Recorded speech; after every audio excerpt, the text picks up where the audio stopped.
was to commemorate that. So what's the DC-3? A little bit more about what it is. It's just another big twin. I know you guys did a little bit of piston twin theory, and that's exactly what the DC-3 is. Okay, the DC-3 has direct cable controls. Nothing is fly-by-wire. There are no boosted controls.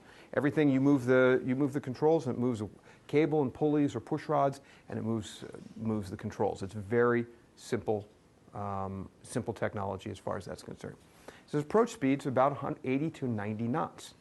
In many cases, that's actually slower than you'd see in some people fly Cirruses and whatnot, and certainly in the Lancer that you were flying over there. So it's very normal, typical approach speeds that you would see on an airplane. It's a piston twin. So we talked about the piston twin is you fly it, if an engine fails, the airplane will fly on one engine. Just like in a smaller airplane, you identify the engine that's failed. You verify that that engine is there, and we'll talk a little bit more about that in a bit, about operating in a two-crew environment, and then you go ahead and feather. Propeller is 11-foot diameter. And aerodynamically, a windmilling propeller, you guys probably already talked about this, is a flat disc. So if you think about it, you're flying along with an airplane that has an 11-foot diameter disc sitting out there as soon as that engine stops producing power. And I'll tell you a little story about that in just a moment.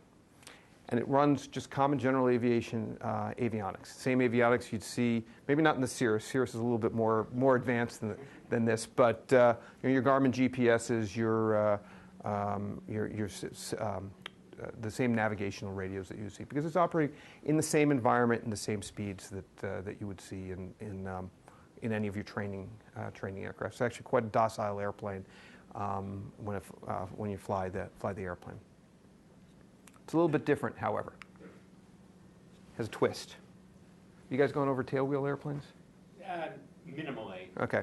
So, quick little background, tailwheel airplanes. You probably heard, you read some of the aviation magazines and press, and it's like, ooh, got to learn how to fly tailwheels, and tailwheel this, tailwheel that, and everything.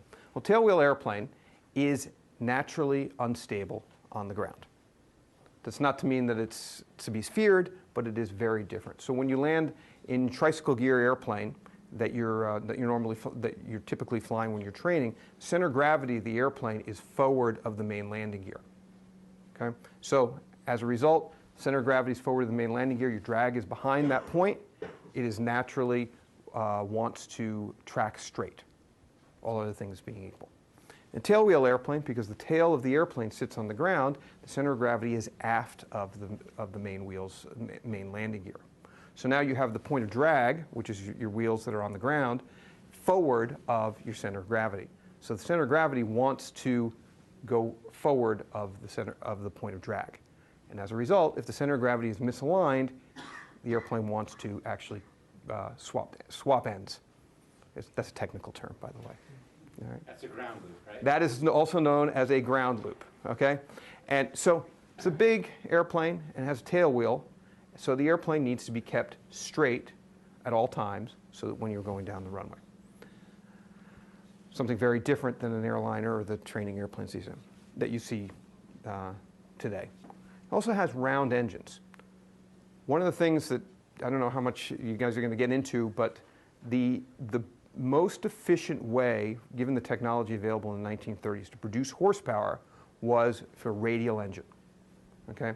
And the radial engine is a large piston engine with the cylinders arranged radially around a central crankcase, turning a single, basically one single bearing on all of the one single crankshaft, obviously, going to the propeller. The challenge with this is it produces a lot of power, but it has a large variance in temperature within this large mass. An 1830 or a Pratt & Whitney 1830 engine, which is what we run in the DC-3, stands about this tall off the ground. You have such a large area with airflow coming across that, and you have very widely varying different temperatures within that entire mass. So what happens that what ends up happening is you have to be very, very careful about changing the temperature of that mass, because you run the risk of cracking various components within the engine. So it's a round engine. The round engines have to be cared for very carefully, meaning you apply power in a measured way, and most importantly is you reduce power in a measured way. Otherwise you will very rapidly find yourself with an expensive repair in front of you. The other little quirk about the DC-3 is that there are 4 ways to lock the landing gear. Remember how I said that the DC-3 was built to operate off of rough runways because the airports that we know and love today didn't exist. Landing gear up, or having the landing gear collapse, was a regular occurrence with aircraft of the time.